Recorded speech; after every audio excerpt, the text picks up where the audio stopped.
नमस्कार, आप देख रहे हैं राष्ट्र प्रथम और मैं हूं आपके साथ में शोभित पाठक। तो रुक करते हैं फटाफट खबरों की तरफ। भारत के प्रधानमंत्री नरेंद्र मोदी ने एससीओ समिट में अपनी बात रखी। पीएम मोदी ने कहा, दुनिया इस महामारी पर काबू पा रही है। प्रधानमंत्री मोदी ने कहा कि इस साल भारत की अर्थव्यवस्था के 7.5% की दर से बढ़ने की उम्मीद। मुझे खुशी है कि हमारी अर्थव्यवस्था दुनिया की सबसे बड़ी अर्थव्यवस्थाओं में से एक। प्रधानमंत्री ने आगे कहा कि हम जन केंद्रित विकास मॉडल पर ध्यान केंद्रित कर रहे हैं। हम हर क्षेत्र में नवाचार का समर्थन भी कर रहे हैं। साथ ही प्रधानमंत्री ने कहा कि हम हर क्षेत्र में नवाचार को स्थापित कर रहे हैं। आज हमारे देश में 70,000 से अधिक स्टार्टअप और 100 से अधिक यूनिकॉर्न हैं।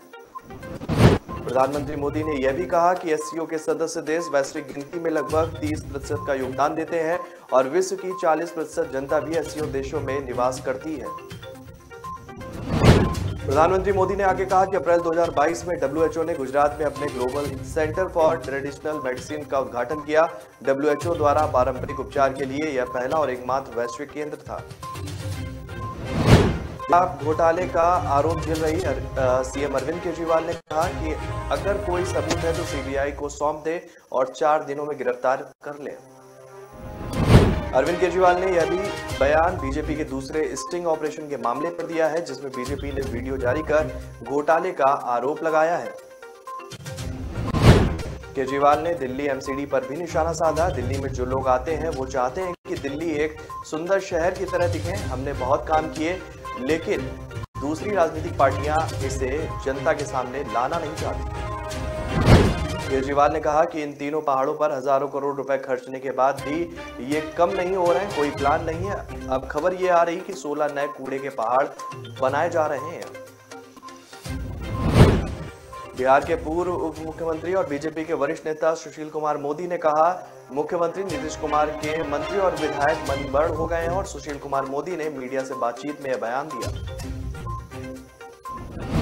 सुशील कुमार मोदी ने राहुल गांधी पर मानहानि का मुकदमा किया था। उसी में दूसरी बार गवाही के लिए कोर्ट पहुंचे थे। मुख्यमंत्री नीतीश कुमार के विशेष राज्य का दर्जा पर दिए गए बयान पर पलटवार करते हुए पूर्व उप मुख्यमंत्री सुशील कुमार मोदी ने कहा कि बिहार में तो नीतीश 43 सीट पर ही सिमट गए। सुशील मोदी ने कहा कि उनके सहयोगी लालू प्रसाद यादव 10 साल तक यूपीए के शासनकाल में मंत्री रहे, तो बिहार को विशेष राज्य का दर्जा क्यों नहीं दिला पाए। आगे सुशील मोदी ने कहा कि नीतीश कुमार भी केंद्र में मंत्री रहे और उस वक्त विशेष राज्य के दर्जा की याद उन्हें नहीं आई थी। सीएम एकनाथ शिंदे के यह कहने के एक दिन बाद कि प्रधानमंत्री नरेंद्र मोदी ने उन्हें महाराष्ट्र के लिए वेदांत फॉक्सकॉन संयंत्र से बड़ी परियोजना का वादा किया। एनसीपी प्रमुख शरद पवार ने कहा कि वादा एक रोते हुए बच्चे को एक बड़ा गुब्बारा देने जैसा है। पवार ने कोल्हापुर में कहा कि मैंने पढ़ा कि मुख्यमंत्री ने इस मामले पर प्रधानमंत्री के साथ चर्चा की और उन्हें मदद का आश्वासन दिया गया। यह अच्छी बात है कि प्रधानमंत्री मदद करेंगे। वेदांत फॉक्सकॉन संयुक्त उद्यम पुणे के पास तालेगांव चरण 4 क्षेत्र में 1.54 लाख करोड़ रुपए के निवेश के साथ अपना सेमीकंडक्टर प्लांट स्थापित करने के लिए पिछली महाविकास अघाड़ी के साथ वर्तमान शिंदे सरकार के साथ बातचीत कर रहा था। मुख्यमंत्री जयराम ठाकुर ने कहा कि राज्य सरकार के अन्य क्षेत्रों को अनुसूचित जनजाति का दर्जा देने की मांग पर विचार करेगी। मुख्यमंत्री ठाकुर ने मीडिया से बात करते हुए सिरमौर जिले के ट्रांसगिरी क्षेत्र के हटियों को आदिवासी का दर्जा देने के प्रस्ताव को कैबिनेट की मंजूरी देने के लिए प्रधानमंत्री नरेंद्र मोदी का धन्यवाद दिया। मुख्यमंत्री ने आगे कहा कि प्रधानमंत्री ने हिमाचल के लिए एक बल्क ड्रग पार्क और एक मेडिसिन डिवाइस पार्क को भी मंजूरी दी है। सीएम ने बताया कि यह संविधान के अनुच्छेद 342 के तहत किया गया है। हिमाचल प्रदेश के सिरमौर जिले के ट्रांसगिरी क्षेत्र के हट्टी समुदाय को अनुसूचित जनजाति की सूची में शामिल किया गया। जयराम ठाकुर ने कहा कि पूरे क्षेत्र को आदिवासी घोषित कराने का प्रयास किया जाएगा, जो संविधान के अनुच्छेद 244 के तहत अलग से किया जाएगा। हम हिमाचल में अन्य क्षेत्रों को एसटी का दर्जा देने की मांग पर भी गौर कर रहे हैं। पंजाब के पूर्व मुख्यमंत्री कैप्टन अमरिंदर सिंह ने बीजेपी का दामन थामने का मन बनाया। कैप्टन अमरिंदर सिंह ने अपनी नई पार्टी लोक कांग्रेस का विलय बीजेपी में करने की सोची। सूत्रों के अनुसार कैप्टन अमरिंदर सिंह ने नई दिल्ली में बीजेपी हेडक्वार्टर में बीजेपी के राष्ट्रीय अध्यक्ष जेपी नड्डा की मौजूदगी में बीजेपी की प्राथमिक सदस्यता ग्रहण करने का मन भी बनाया। पंजाब के करीब आधा दर्जन से ज्यादा पूर्व विधायक भी बीजेपी का दामन थाम सकते हैं। कैप्टन अमरिंदर सिंह के बेटे रणइंदर सिंह और बेटी जयेंद्र कौर और नाती निर्वाण सिंह भी बीजेपी में शामिल हो सकते हैं। कैप्टन अमरिंदर सिंह की बीजेपी से नजदीकियां काफी गहरी हैं और इस बात की कयास भी विधानसभा चुनाव में मिली हार के बाद से ही लगाए जाने लगे थे। गुजरात के वाव विधानसभा क्षेत्र से कांग्रेस विधायक जेनीवेर ठाकुर ने आंदोलनकारी आंगनबाड़ी कार्यकर्ताओं को परेशान करने या हिरासत में लेने पर पुलिस कर्मियों की उंगलियां काटने की धमकी दी। पिछले 2-3 सप्ताह से आंगनबाड़ी कार्यकर्ता अपनी नौकरी नियमित करने की मांग को लेकर राज्य भर में विरोध प्रदर्शन कर रहे हैं। विधायक ने कहा कि उन्हें प्रति माह केवल 7,000 रुपए मानदेय का भुगतान किया जाता है। जेनीवेर ने बात करते हुए कहा कि नौकरी नियमित करने की मांग को लेकर विरोध प्रदर्शन कर रही आंगनबाड़ी कार्यकर्ताओं से मैंने मुलाकात की। वहां मैंने पुलिस को चेतावनी दी है कि अगर वे राजनीतिक दबाव में कार्यकर्ताओं को परेशान करेंगे तो ठीक नहीं होगा। जेनीवेर ने आरोप लगाया कि पुलिस वास्तविक कानून व्यवस्था के मुद्दे के बाद कम परेशान है, लेकिन यह सत्ताधारी दल के राजनीतिक हितों की रक्षा करती है और नागरिक या सरकारी कर्मचारियों के किसी भी आंदोलन को कुचल देती है। छत्तीसगढ़ में बिजली महंगी होने पर बीजेपी और कांग्रेस आमने सामने। बिजली 30 पैसे महंगी होने पर जहां एक तरफ बीजेपी राज्य की कांग्रेस सरकार को घेर रही है, वहीं कांग्रेस इसके लिए केंद्र सरकार को जिम्मेदार ठहरा रही है।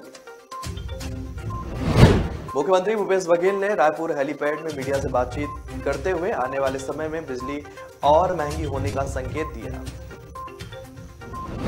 उन्होंने कहा कि सैकड़ों यात्री ट्रेनों को बंद करने के बाद भी कोयला उपलब्ध नहीं हो पा रहा है। इस देश में जितनी खदान है वह पूर्ति नहीं कर पा रही और इसके कारण से केंद्र सरकार विदेशों से कोयला मंगवा रही है।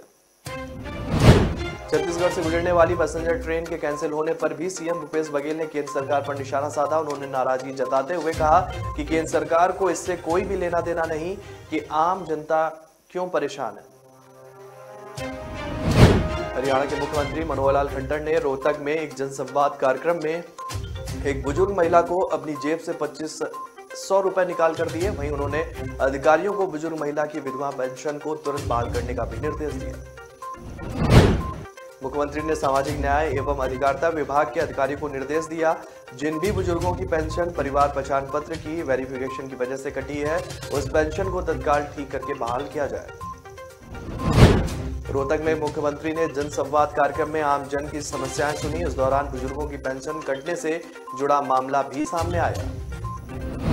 झारखंड के सीएम हेमंत सोरेन ने सरकार ने राज्य में डाउनशाइल के लिए नई पॉलिसी के ड्राफ्ट को बुधवार को मंजूरी दी।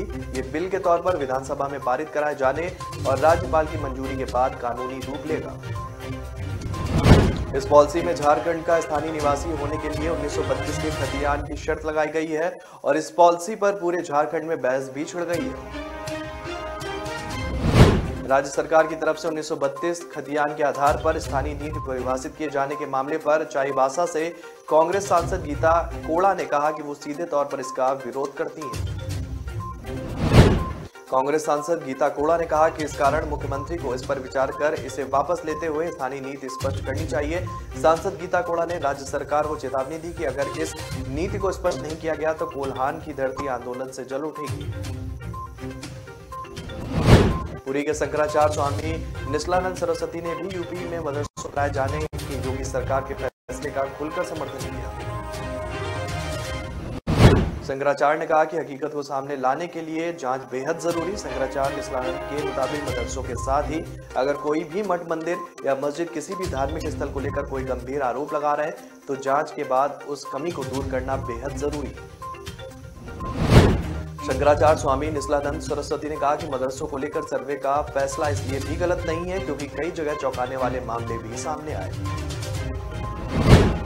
जम्मू कश्मीर सरकार ने 23 सितंबर यानी महाराजा हरि सिंह की जयंती को सार्वजनिक अवकाश घोषित करने का फैसला किया। इस संबंध में एक अधिसूचना जल्द ही जारी की जाएगी।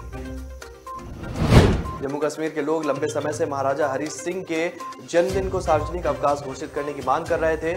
उनकी मांग को उपराज्यपाल मनोज सिन्हा ने अपनी स्वीकृति दे दी है। मनोज सिन्हा ने कहा कि सरकार ने महाराजा हरि सिंह जी के जन्मदिन को सार्वजनिक अवकाश घोषित करने का निर्णय लिया है। महाराजा हरि सिंह एक महान शिक्षाविद, प्रगतिशील विचारक, समाज सुधारक और विचार और आदर्शों के महान व्यक्ति थे। उदयपुर में देश की सुरक्षा को लेकर उदयपुर में शनिवार रविवार को 2 दिन नेशनल कॉन्फ्रेंस आयोजित की जाएगी और इसमें केंद्रीय विधि एवं न्याय मंत्री किरण रिजिजू भी भाग लेंगे। इस कॉन्फ्रेंस में सीबीआई, ईडी और इनकम टैक्स से जुड़े गवर्नमेंट काउंसिल को भी शामिल होने की उम्मीद है। आने वाले अतिथियों के लिए राज्य सरकार की तरफ से प्रोटोकॉल भी जारी हो चुका है। कार्यक्रम होटल इंदर रेजिडेंसी में होगा, जिसमें पहले दिन यानी शनिवार को उद्घाटन सत्र होगा और इसके बाद तकनीकी सत्र आयोजित किए जाएंगे।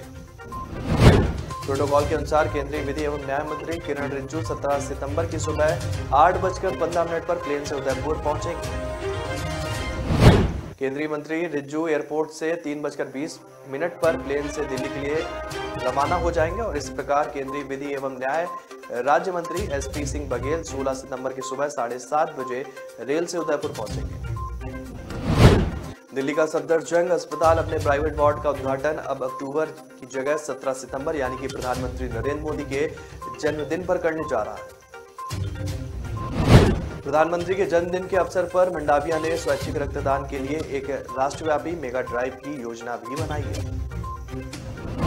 प्राइवेट वार्ड के बारे में जानकारी देते हुए अस्पताल के चिकित्सा अधीक्षक डॉक्टर बीएल शेरवाल ने बताया कि हम अभी 20 बिस्तरों के साथ वार्ड की शुरुआत करने जा रहे हैं।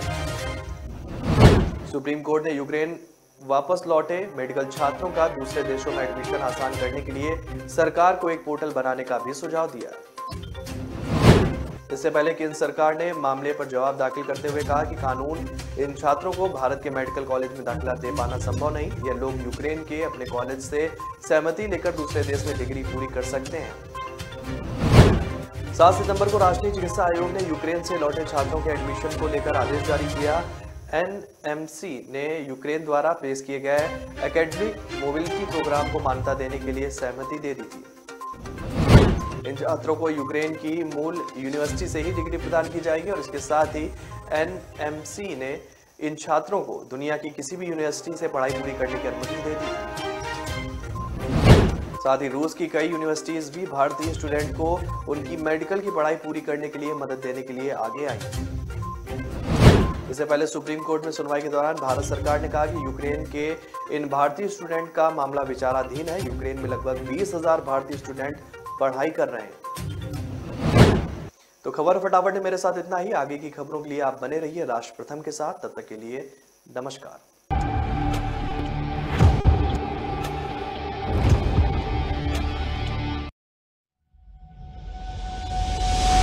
लहरों से डरकर नौका पार नहीं होती, कोशिश करने वालों की कभी हार नहीं होती। नन्ही चींटी जब दाना लेकर चलती है, चढ़ती दीवारों पर 100 बार फिसलती। मन का विश्वास रगों में साहस भरता है। चढ़कर गिरना, गिरकर चढ़ना न अखरता है। आखिर उसकी मेहनत बेकार नहीं होती, कोशिश करने वालों की कभी हार नहीं होती। डुबकी या सिंधु में गोताखोर लगाता, जा जाकर खाली हाथ लौट कर आता। मिलते नहीं सहज ही मोती गहरे पानी में, बढ़ता 2 गुना उत्साह इसी हैरानी में। मुट्ठी उसकी खाली हर बार नहीं होती, कोशिश करने वालों की कभी हार नहीं होती। असफलता एक चुनौती है, इसे स्वीकार करो।